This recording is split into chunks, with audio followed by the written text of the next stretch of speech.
Do it live. All right. Yeah. So. Open capture. What is this?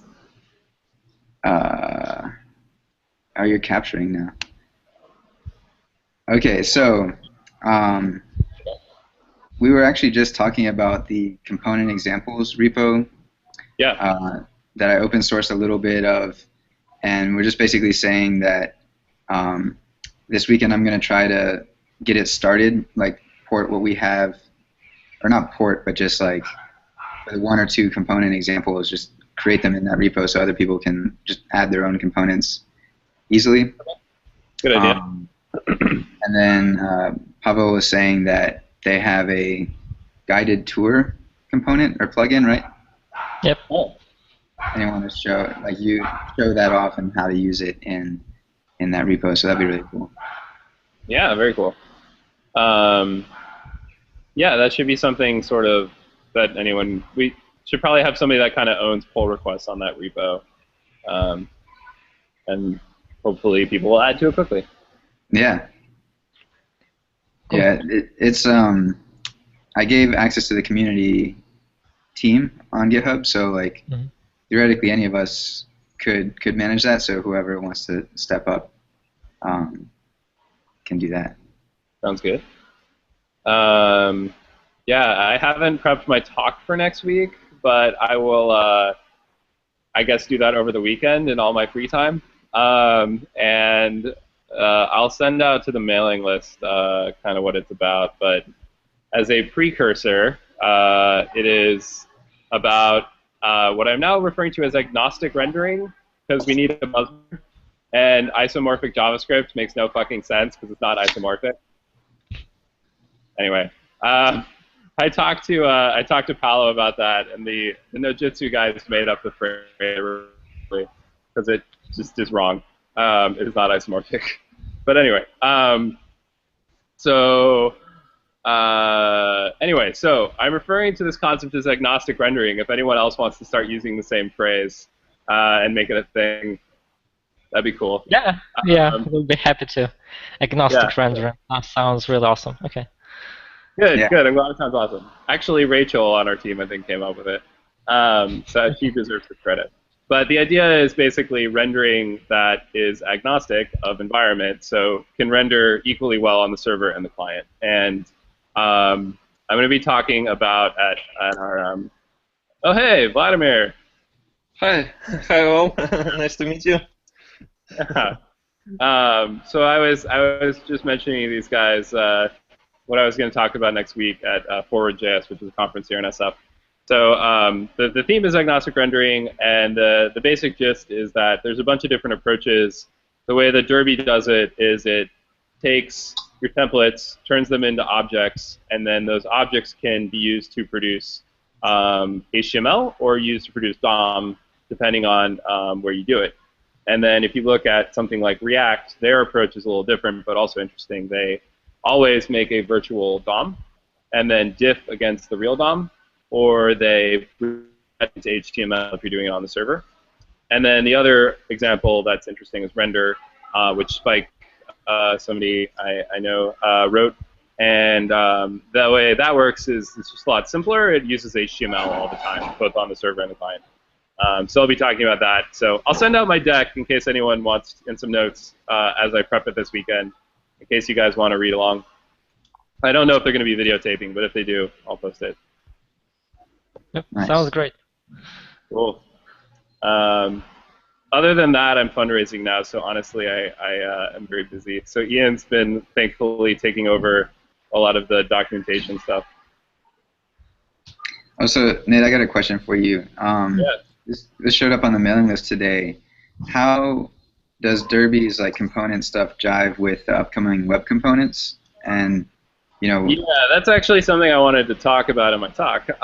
So web components is, it depends who you ask. So I had a really good chat with one of the guys who works on it. Well, actually, two of the guys who work on it at Google, and the interesting thing about it is there's different perspectives. So one perspective is that it is basically Angular. It is a framework, and you use it to do templating.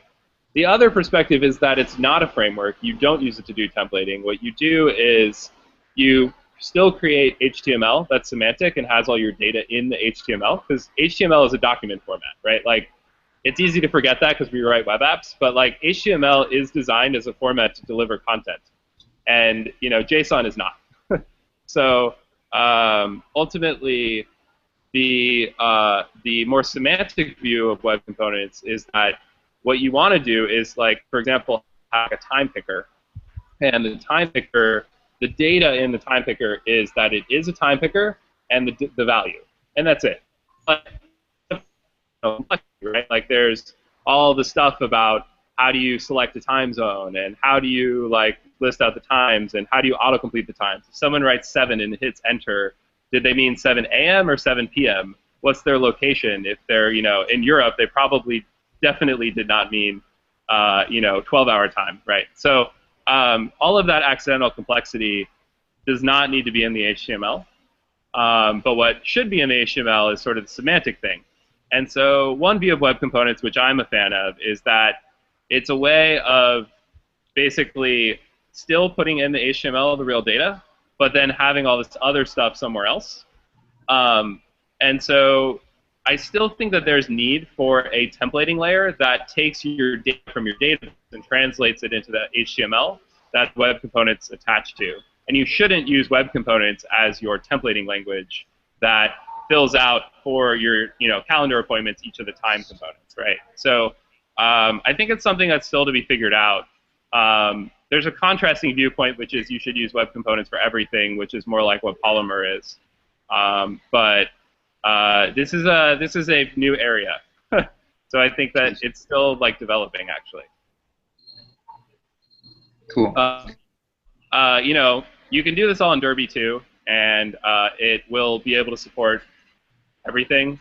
Whereas obviously web components is a new thing, so obviously it's just now being supported in Chrome. Well, is it is investing in Derby precluding using web components in the future when it's standard across all browsers, or how do you see that? No, they're totally compatible. I think that this is a problem that every framework is going to face, is where to draw the line. And Ember also is really upfront that this is an issue, and no one really knows yet what the right answer is. Like, where is the line? The nice thing about doing everything in a framework is that it'll be able to support other browsers, but how long is that going to be an issue? We don't really know. Things are changing quickly there. So yes, there's still a need for things like Derby, because you still want HTML on the server. You still do want templating in the client. Should you write your really interactive stuff as a Derby component, or should you write it as a web component? Hard to say, but I think there's going to be both. Like, they're actually both useful, and they're slightly different, and we don't know where to draw the line yet. Gotcha. Cool. All right. Any other people have questions for Nate, or other topics of discussion? Oh, Joseph's here too. I could just talk too, but I'd rather answer questions if anyone has them. Hi, I'm Andy, and I've been looking at the sort of delete issues. I noticed there was another post on the DerbyJS group about that just a minute ago, and basically the app I'm actually using Racer rather than Derby, okay. So Racer and ShareJS together. Yep. For a kind of Canvas app that's like I guess a more interactive version of Trello. But one of the things we have is like a stack of notes. We're keeping a list of them in order, and we're using the ref lists for that. Mm-hmm. And I've got a problem with the deletion causing it gets out of sync basically with things, and the message that was on the DerbyJS looked to be a similar symptom. I don't know if it's the same cause. I get the impression that that kind of list bit is a bit of code that's perhaps not been looked at in too much detail, because it's probably not used in most apps. Are you deleting items in the array, or are you removing items? Removing items. Okay. That should be reasonably stable at this point. I mean, there are some tests around it, so definitely if you can. Did you add a unit test? Yeah, so there's an open pull request that doesn't work, and I think in my case it's because I'm dereferencing the list through two ref lists. So That is probably asking for trouble. I kind of wondered whether it might be when I wrote it, but there we go. Yeah, I wouldn't recommend doing that. I mean, honestly, ref lists, I don't know if you looked at the code. It's really fucking complicated. I wish it weren't, but it's actually kind of complicated. So, so what I would recommend doing, if you could, is back it by a collection, as I call it, but basically an object. So the reason why is like that is what we canonically do a lot, is we have a collection and we have a list of IDs that we generate either client-side or from a query, and then we map those. But mapping a ref list through another ref list, there probably are bugs because I haven't tested it that thoroughly, and we don't honestly do it in our app. Okay. We've been moving more and more toward doing more in the client, and actually we don't even use query refs anymore. So there's this whole feature where like you can take a query, and it's really convenient. You can like say query.ref, and it basically magically somehow, like whenever the query changes on the server, reruns it, updates the DOM. It's very slick. But the problem with it is that if you do something on the client, you have to wait until that change gets all the way to the server, and the server knows about it, and then the server talks to the database to rerun the query, and then sends the results back to the client, and then the client can update, which is just really lame performance. So in our app, we've been moving really heavily toward just computing what the results are in the client, and frankly, it does duplicate a little bit of logic because you have to like write a JavaScript function that does the same thing as the query, but it's not that much code usually. We've also been using this library called Sift, which can take a Mongo query and turn it into a like a filter function. Yeah. All that said, though, you would be better off just using a list in ShareJS, in my opinion. So hi everyone, I made ShareJS. ShareJS will, like the list support in ShareJS, if you can use that instead of using queries, it'll just be better. Everything will work better from the back end. Be lower load. You won't have to deal with the query code. A list is the right way to do it if you want to make something like Trello, in my opinion, rather than having a collection and have each individual item be an object in the database, which would work too. But if you can get away with just having it be one big object, then it'll be more performant and it'll be more responsive. This is true. Yeah. So sorry. I mean, the way that we've got it structured. Go ahead. Yeah, the way we've got it structured at the moment is that there is an object hash that contains each individual kind of note, and then there's I use a ref list as an array pointing at each of those IDs to maintain the kind of the ordering of them, because what we're trying to do is it's a little bit like a drawing package, so stuff can go to the back and front and so on. So I just swap the IDs around in the list effectively, and that all seems to work fine. And there's no problems with that. It's all really fast, and I've been really impressed with it. And thank you very much. But as I say, the one bugbear I have is just that the delete reports twice in the client. It's great everywhere else. On the server, it's fine. On other clients that are listening, it's also fine. But on the local client, it does it twice. Right. So you lose. So when you delete a note, you lose two notes basically. So that's kind of the issue. Got it. Yeah, we should definitely fix the bug. But the short answer is if you don't use a ref list pointing to a ref list, it will probably not be buggy. But also, I will try and fix the bug at some point.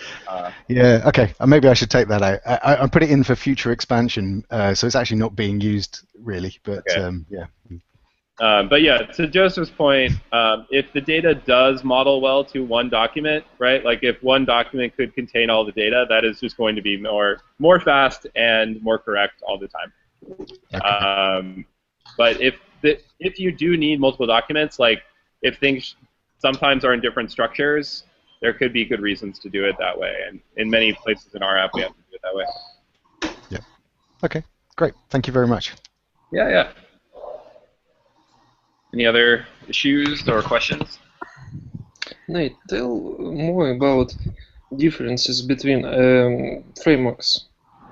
I mean, Angular, Ember, Backbone, or something, others. Well, I probably should write up like a more detailed response to this, but to just kind of go off the cuff here. Backbone's really entire purpose is to be simple and to do like what you would probably write anyway yourself. So it's like entire purpose is just be a client-side simple framework that doesn't try and do too much. Therefore, it doesn't have fancy data bindings that update partially things. It doesn't do real-time syncing, yada yada. But the advantage is that you can read all of Backbone and it's very easy to understand. There's some classic problems with it, which I think we're trying to address around the fact that if you make an update, you can either make the update and then send it to the server asynchronously and just hope that everything works out, like if you're inserting items into a list. But then you run into race conditions that are real problems if it's a collaborative app, and that's why we use OT. The other way you could do it is you make a change, wait for the server to tell you what happened, and then update the UI. And that's a lot more safe than what most people do, but isn't as responsive as if you just immediately change the UI. And doesn't support things, obviously, like text editing, because you just can't do that with text editing. You can do it with entering a dialogue. And then, let's see, Ember. Ember is a bit like Backbone, except it does a lot. It is a good framework. Their data binding stuff is quite good. It has traditionally had really bad performance problems with complicated apps. Derby also did in the last version, and that was a big thing that I addressed recently. There's still some room to get better there, but what Ember and we both realized, we were both doing templating in a similar way, where you write out HTML, and then you go find where everything is afterward, in short. And so Ember's been rewriting their entire rendering layer from handlebars to something they're calling HTML bars, which works a lot more like how Derby works now. And basically, they're creating DOM directly and updating DOM directly, which means that they know where all the nodes are and they don't have to go find them later, which avoids a lot of problems you have when you use HTML. So that's kind of an insider look at it. It's not really, hopefully, relevant to users. But because of their, there's some really awkward stuff in handlebars. Like some of their syntax is real weird because of the way they were doing templating, but it's getting a lot better with their next version. Still, they have no way and no plans to do server rendering because of what they're doing, basically. And that's something we think is important. Also, they don't really do the real-time thing. The other people that do the real-time thing are Firebase, Meteor, Go Instant. And Go Instant are not really frameworks. Meteor is. Derby is, we try and be more of a normal node module. We use NPM. We don't have our own ecosystem, totally separate. We use OT, which Meteor uses last writer wins. So depending on your specific data model needs, using last writer wins is simpler. You don't need to keep around a journal. You don't need to deal with as much complexity on the infrastructure side. But the problems are, well known. There's just issues with people doing stuff at the same time and it not working correctly. Ultimately, also OT will mean we can support offline in the long run in a really, really good way. And currently, we obviously have a focus on that, but things do work. If you do stuff, come back online, do stuff, it'll work out, which I think is good. I mean, there's a lot of other frameworks out there, so. Which one is more interesting? There's a lot to do. But yeah, I should write some manifesto at some point. I'm sure that would be great Hacker News bait. It will be very, very helpful for a lot of people. You should share your thoughts with all of us. Real quick, why don't you talk about Angular too? Because I think that's the other major. Oh yeah, Angular's the other one. So Angular is actually not doing the data thing. They just don't worry about it, which is fine. So it's a front-end only framework. the way that Angular works, it is the least likely one to be able to do server-side rendering. Like the way that Ember works, they could sort of shoehorn it in, though it wouldn't really work because mostly anyway. But the way that Angular works, they basically update the DOM as you go, as you're running your controller code, and a lot of components are written with that assumption. So one of the difficult things is you never know when you're done. It's actually very difficult to track. So doing server-side rendering with it is very difficult. Also, it's all the code is DOM-oriented. So to turn that into HTML would require running basically a full emulation of the DOM. So you can use something like JS DOM, but that's just like a gross amount of indirection, in my opinion. I'd rather just render HTML from strings. And then Angular's got really great components similar to ours, except I think the syntax is real weird. Like, they like to use funny names like transclude, which I just don't get. They're clearly computer science guys and not application developers. So I think that like they've got really a great approach to the whole like you should just use the DOM directly as the place that you link to your controllers. That's fantastic. Like, and we try and do that too, where you can just be like, hey, throw an event on this. Hey, throw a data binding on this. Hey, like, make this just a straightforward translation where I understand it. And if it makes sense, like, yeah, you can use JavaScript expressions, though I recommend you don't go too far down that road or you will create gross code. But sometimes, yeah, like, I'd rather just say, what is the current value times 2? And, like, I shouldn't have to go to too much trouble to do that. So I think that it's a really great framework in a lot of ways, except that it's kind of awkward in a few. And it is limited to this one very DOM-oriented use case and has with it the performance problems that come from that. Well, are Angular directives like capable of things that Derby components are not? Are they like a one-to-one mapping, or is it something kind of slightly different that people just mostly use to make components? I think Derby components are much more specific. Derby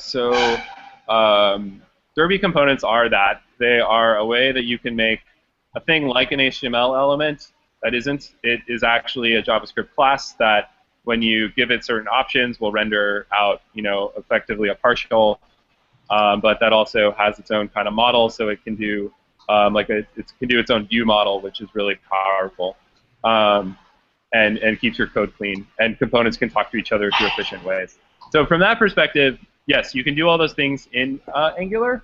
Angular started with this concept of directives, which is actually much more broad than components, but now when people say directive, they just mean component, because no one uses directives for pretty much anything else. But it's a much broader idea than that. And they have like this. They basically exposed their internal concept of dependency injection and directives onto the application developer. And I just didn't want to include something that abstract because I think it's not necessary, personally. Out of curiosity, how hard would it be to make Angular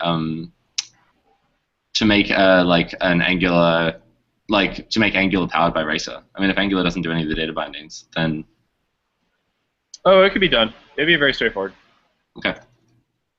The only small weirdness is that Racer is designed to send operations around similar to the way that ShareJS does it, because it's literally built on top of ShareJS.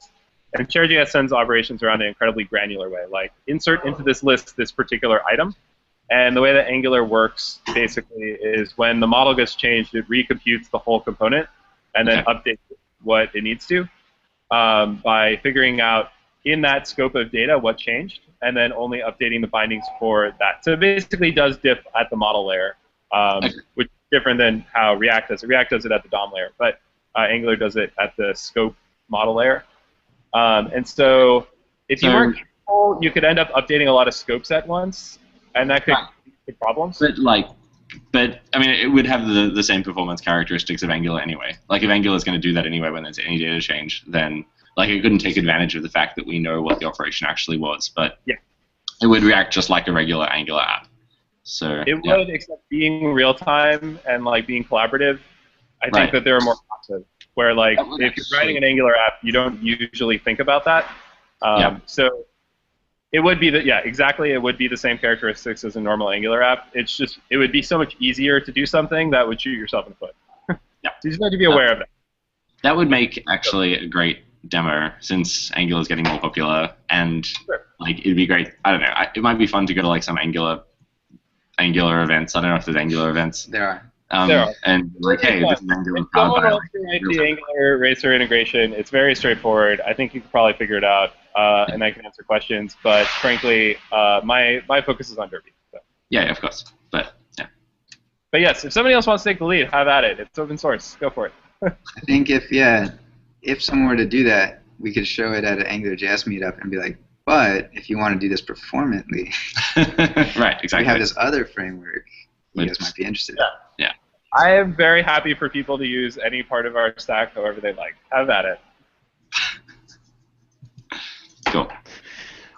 Nate, when you were talking about server-side kind of rendering or whatever, what do you mean by that? I'm using kind of just Racer level and not actually using Derby. Actually, you can. So I'm just kind of interested in that. Weirdly enough, you can do this. I mean, Derby's just sugar on top of Racer, so you could do it yourself if you wanted to. The basic idea is that. Sorry, it's really loud here. The basic idea is that you have all of the same code and all of the same data on the server, and you're running a Node app. So you just basically turn that into HTML. It's pretty simple. The way that Derby does it is that it takes templates and then translates those into template objects, which are really just some objects that have a couple prototype methods on them that can turn them into DOM nodes or turn them into HTML. And so you basically give Derby some data through your model and say, I want to render these views. And then it goes through and finds all the views in a giant tree, and then verses them and reduces the views plus the data into either HTML, which is very straightforward. You just concat a bunch of strings, or you reduce it into DOM, which means you do document create element or whatnot. That's really all it is. You could get really fancy and get even more performance if you were to, and I know that HTML Bars is trying to do this for Ember. You could get even fancier by trying to use cloning of fragments. You can do that. You can do more efficient large DOM changes. But the reality is that most apps don't really have large fragments that are static. They usually have a lot of different things that need to be rendered differently anyway, like different data in each row of a table, right? So I haven't really experimented with how I would do it in Derby, but I have a feeling that the performance increase will be moderate because honestly, there's so much stuff that's repeated that you don't that you have to render specific content in each of them or choose different code paths that you're not going to see as much performance increase as you would hope. But cloning a large DOM fragment can be 10 times faster than creating stuff manually with create element. But leaving that aside, as I understand it, the question was what's server-side rendering. If you render the HTML server-side, that and client rendering at the same time. Yeah, if you render everything server-side, then you end up getting faster page loads, and you can also then, say, if Google's crawling your site, it just gets HTML, which looks like any site. And you can also do graceful fallback if for some reason people can't connect or can't do anything. Then the site, all the links are just links. It's just HTML, which the server can apply, and then. So is that to kind of create a static view, snapshot almost of the state of the model? Yeah. So what Derby does is when you get an HTML request, it sends back HTTP. It sends back HTML of the page and a link to a JavaScript bundle. When the JavaScript bundle loads, then it goes through the DOM that it's created in the browser, and it makes it live. Okay. I get it. Yeah. So I mean, my use case is slightly different in that although fairly similar, in that it's a canvas app. So I'm actually using the data that to render to the canvas, and we use a similar kind of mechanism of the static view to use Node Canvas to render PNGs and PDFs on the server side for thumbnails and so on. So yeah, I'm using the same thing just without the HTML. Yeah, same Exactly. concept. Yeah. That's great. And that's exactly the kind of thing that Racer was designed for. Is you should be able to do stuff like that with stuff other than HTML. Yeah, and it works. It's great. Great. That's awesome. Good to hear. I mean, I was waiting for somebody to do that, so that's pretty neat. We don't have any Canvas stuff in our app because we don't need it yet, but that's very cool stuff.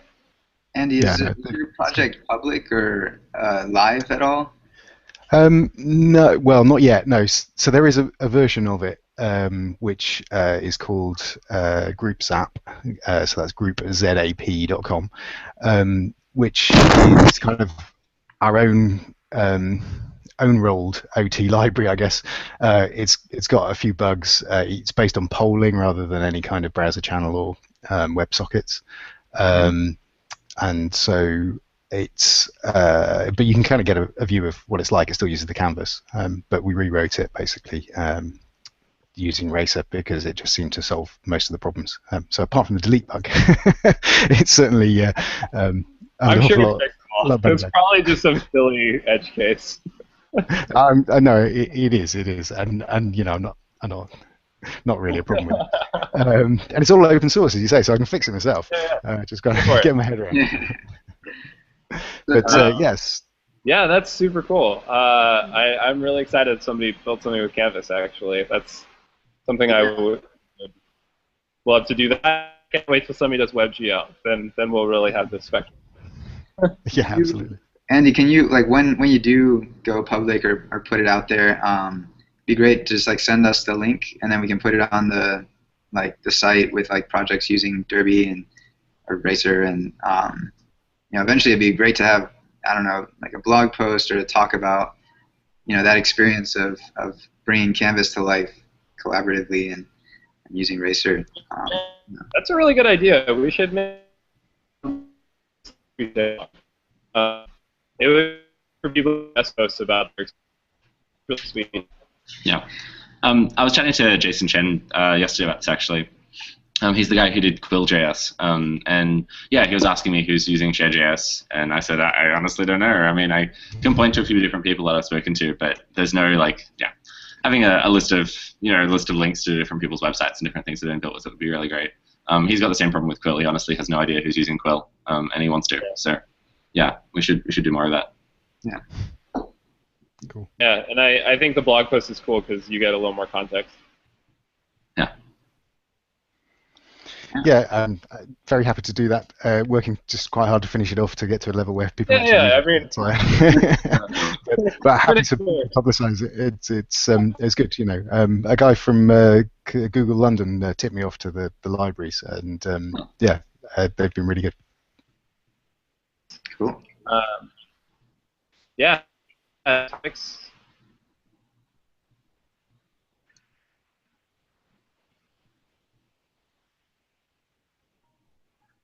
More questions? Yeah, so couple of questions on the recent pull requests.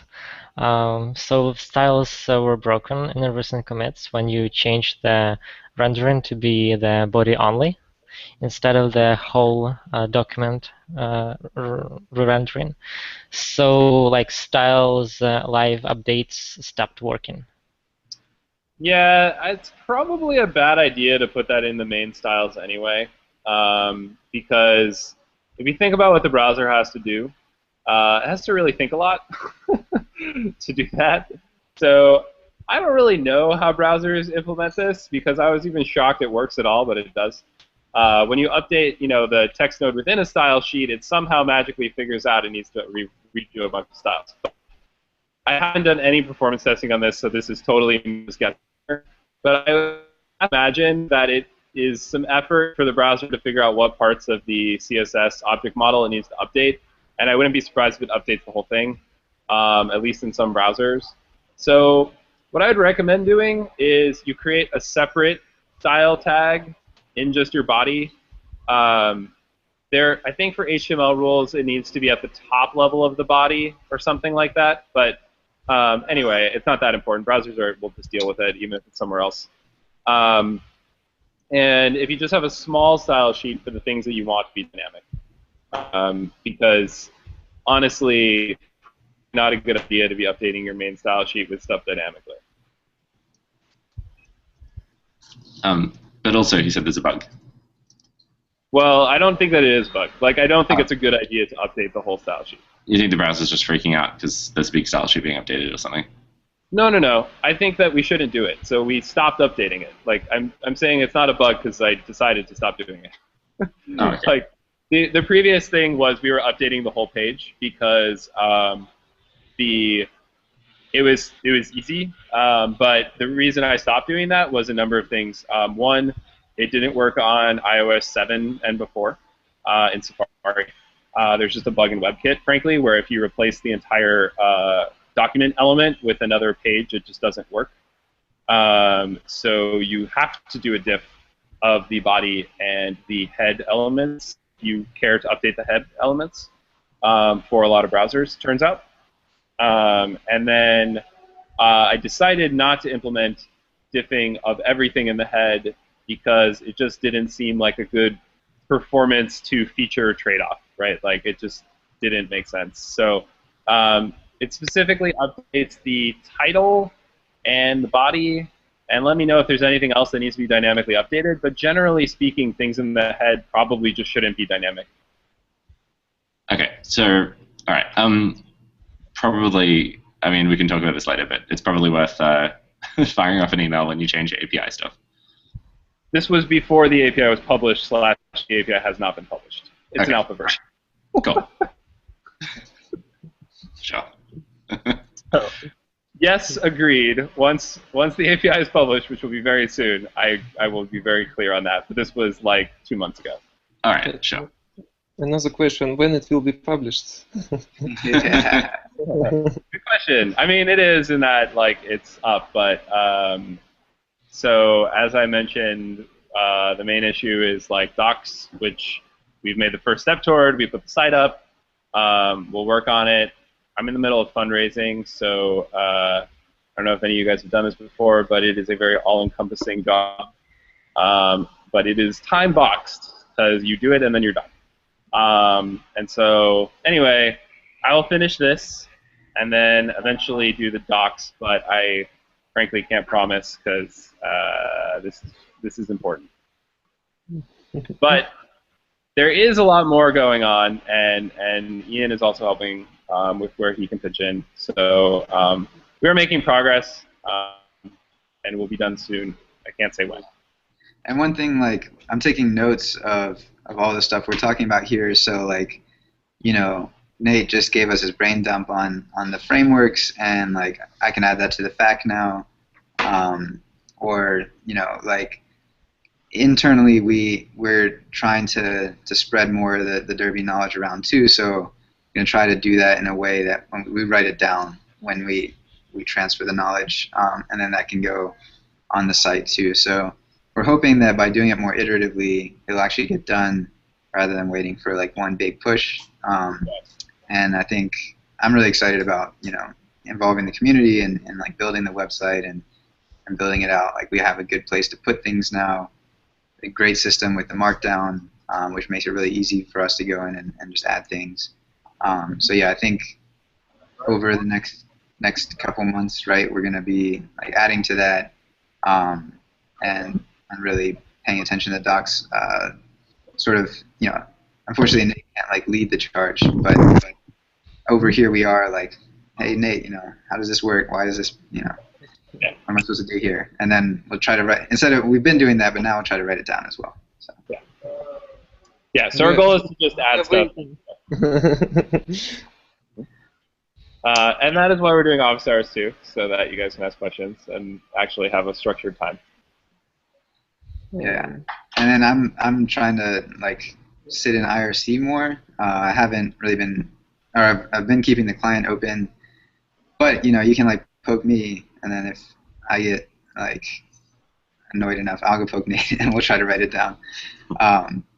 No, yeah. So you know, I guess the real point is that it helps us to know the major things that are like gaps in knowledge or things that are not clear, so that we know to write it down. So the more questions we get asked the more we have an idea of what needs to be answered, and we can kind of consolidate that. So yeah, I'm gonna try to be out there a little more too, sort of, because I've also learned Derby at work here, and so unfortunately, like now that I've learned a bunch of it, I'm not sure what's easy and what's hard anymore. But I still approach it from like someone learning it. So yeah, I'll try to write it down, get it out there. Yeah. And then on the back-end side, I don't know if anyone's seen all the activity that's going on in ShareJS lately. I'm sure you guys probably have. So there's enough people using ShareJS 8.7 alpha in production that I'm just freezing that API version. So there's not going to be any further API changes there. And if people want to, I don't want to break people's code, frankly. So I'm doing a whole bunch of refactoring now, and I'm going to publish it all out as 0.8. There's not going to be any real functionality changes. I'm just moving where code sits. And as I go through, I'm adding a very thorough API documentation on all the things that I'm touching. So LiveDB, which is all the database side of things, now has full API documentation in the README, and the same is true of all the OT types and all OT information. So that's all well documented now. It's also true of the ShareJS's REST API, which you can use if you're using any Derby app if you want, and the middleware stack. I haven't yet documented. There's a couple bugs there, but that's in its own repo now. So that's getting there. Yeah, I think something we haven't talked about much, but that's actually really very cool about the stack is that Share in and of itself is a great layer, and you can just talk directly to it. You can also go through Racer. You can also go through Derby. So Racer was specifically designed for the use case where you want to have a copy of a bunch of ShareJS data that's collected together so that you can add documents to it, and then usually it represents the code for a browser tab or maybe like a running task or something like that. But I think we want to actually push people toward using ShareJS and Racer more directly because they're actually really good layers of abstraction in and of themselves, and you don't need all of Derby to do a lot of stuff. So I noticed there was quite a lot of activity around the sort of WebSocket and browser channel changes. I haven't pushed my stuff forward to use that. Is that kind of reasonably stable and will work? Yeah, it should do. If you update to the latest version, well, I mean, I read an email about it. There was there's very little code change. The problem was that the ShareJS expects a WebSocket-like object, and it expects to interact with that. But historically, I've just been using browser channel, and because of that, there are a couple of API incompatibilities. If you just gave it a WebSocket, it didn't work quite right. Now, unfortunately, on the server, Racer is using the WebSocket. Racer is talking to ShareJS through the same socket API, so it was passing something that was browser channel-like as opposed to WebSocket-like when it wrapped the stream, which then meant that when I updated ShareJS and updated browser channel, Racer ended up breaking because it was depending on ShareJS's API. Anyway, it should all work now. That's the kind of a giant hack, frankly. But it was kind of a giant hack. Thankfully, it's the kind of thing that will either work completely or it will fail immediately. So quickly, yeah. Update to the latest version of Racer. If you're using Racer browser channel, update to the latest version of that. And if it doesn't work, then send me an email and I'll fix it. But it should all just work. Yeah, so, that's great. The one thing I did notice was that I was just saying, if things don't work, sometimes I find with NPM doesn't update everything, and because we've been posting things as alpha versions, it's hard to do semantic versioning. So that's kind of a gotcha, and I'm going to try and not use versions in the future for so long because that actually has been annoying. So just blow away your node modules and reinstall if shit doesn't work. That sounds like the voice of experience. Yeah. Our new mantra: when all else fails, RM minus RF. Yeah. I noticed that Racer Access, because I was thinking about sort of adding some level of security on that. I noticed that's definitely it doesn't give me an idea to use. I don't want to say too broadly that it has security issues because I know we didn't do the best job supporting this, but it has security issues. Mostly just certain edge cases that aren't properly accounted for. I read through the code and realized that it had some holes. So I don't think it's a good idea to use so much indirection as was written there. I published a gist. I don't think it's linked to. We should link to it from the Derby site of how our access control code is structured. And I'd like to turn it into a module, but I haven't really figured out what the API should be yet. I think Firebase is a really lovely access control API, so I'd like to have something similar to theirs one day, but that's a little bit more code. But the basic gist of it is that all you need are a couple ShareJS middlewares, and you can just directly get data from ShareJS if you need more, like if you need to get another document. So there's really no reason to tie it to Racer at all. It's really just ShareJS operations. And I wrote a little gist of what we use. Okay. So the security should be added at the ShareJS level. No, the security issues were that Racer Access was not comprehensive in its checks. ShareJS is perfectly secure if you just use the middleware correctly. It just wasn't doing so. So I'm saying don't use Racer Access specifically. Just write a couple ShareJS middleware functions for now is the best option. Okay. And will those ShareJS functions work with WebSockets as well? Yes. The way to think about the stack, I should make a bunch of diagrams about all of this. So you've got your actual database, so you've got Mongo, whatever, and then sitting on top of that is LiveDB, which is a wrapper around your database to do OT, an operational transform. It also will let you scale across multiple front-end servers and so on. The middleware is being actually renamed to LiveDB middleware. I've just renamed it. You should still, I mean, yeah, it's still currently in ShareJS in 0.7. But like you think about, so LiveDB exposes an API which is like, get me this document, make this change to this document, and so on.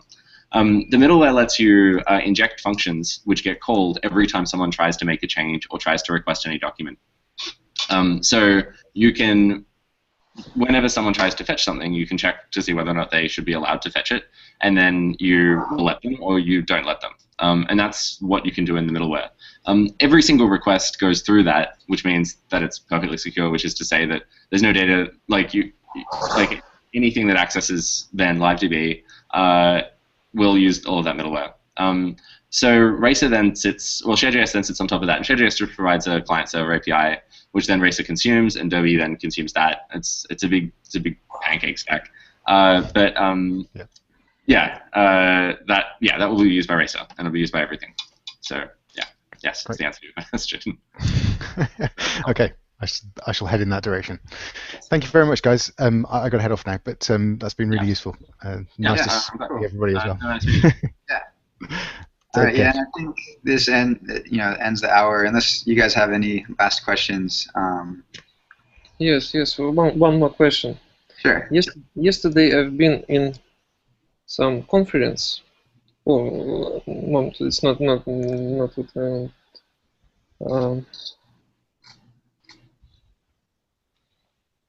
there was some guy who wrote this library, Swarm.js. It's something like CRDT. Does it use CRDTs? Yes, it uses CRDTs. I haven't had a chance to understand what is it actually. Well, I can tell you what CRDTs are, but interesting. I'm going to take a look at that. CRDTs, can you? I'll send it, but. Yeah, very briefly, CRDTs are a form of OT for keeping data in sync where you don't need to do transform. So if you think of, say, you're doing text editing, there is a history of edits to the document. If I make some edits, but my version is 2 days old, then I need to get all of the changes in the last 2 days to be able to find out what my edits would look like today. CRDTs bake all of that information into the document itself. So the document contains enough information that you don't need to do transform. The editing position is globally unique. You can use it even, weeks, months later. Documents end up growing without bound as a result in CRDTs because they contain the entire editing history inside the document. But it means that your concurrency system is simpler. Everything is a bit simpler as a result. That's what I mean, that's what the data structure is. As far as I know, I have seen nobody do JSON and like arbitrary tree-based data structures in CIDTs. But maybe this guy has done it. I don't know. I don't know if it's impossible or just. Yes, they done JSON and they used it, not this library, but another library in two big projects already. So it's like, and another thing, they have implemented client cache of operations. Yeah. So one benefit of doing CIDTs, it means that you don't need with OT, you need a single source of truth. You need one server, usually, the way ShareJS uses it. You need one server to decide that your operation is version 10 and your operation is version 11. And if you need that like centralization. With CIDTs, it's much simpler to not have that, and just to, well, you don't need that. You can build systems that don't need that, and as a result, you can do things like client-side caching and so on more easily. Can be client caching be done with ShareJS? Not today. It could, in theory. We haven't done it. But yes, we could store all the documents in the client. One of the problems with ShareJS, that would be reasonably easy. With Derby, you end up using a lot of queries, and the queries currently need to go to the backend because you say because they're longer queries, and we can't currently run them in the client. So if you could run them in the client, then yes, it would all work. I see. So it's not trivial. It's not. I'm sorry. Doable. It's not doable. It is. Trivial, I mean. It is. It's just difficult. It's doable today if you don't want. Well, we haven't written the code. It is possible. It is certainly possible. Maybe not even very hard if you use. If you don't have queries. If you do have queries, then we need a query system and an index stored in the client as well, which is going to be a lot of work to do. And I suspect that these guys don't have any queries or anything like it. I think yes. Yeah. I see. Thank you. Yeah, no worries. Out of curiosity, is it common in Russia for people to not have internet access and need offline?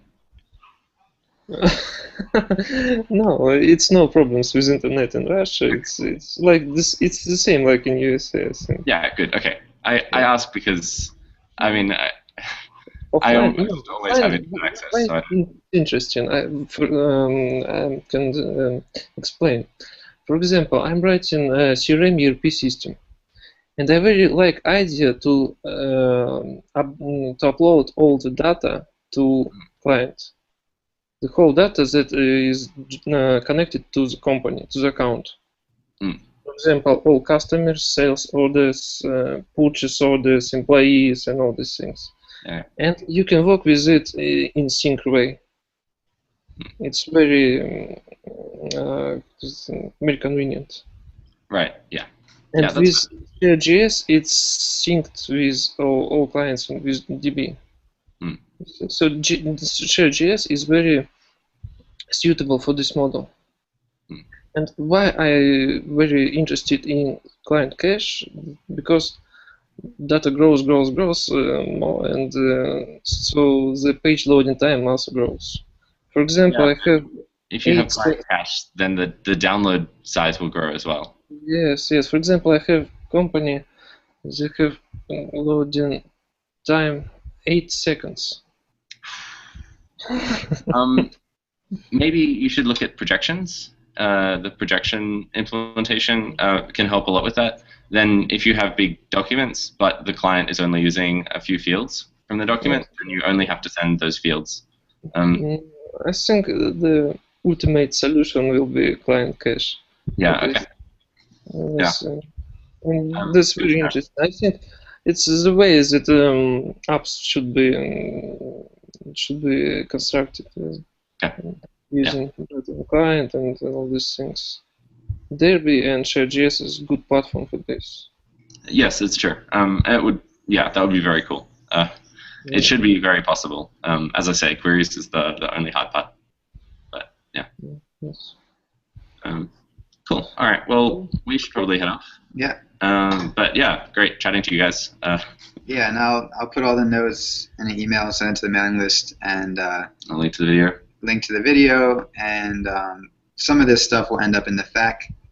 And then there's a couple other calls to action, but yeah, it's been a great morning. Great. And I mentioned to Pavel earlier that next week I'm going to suggest we try Thursday morning.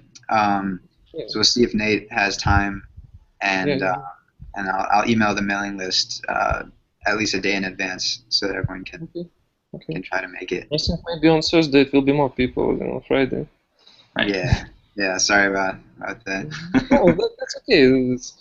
It's just because of distance. Right. Yes. Yeah. All right. Cool. Thanks. Bye bye. Thanks. Okay, bye guys. Bye.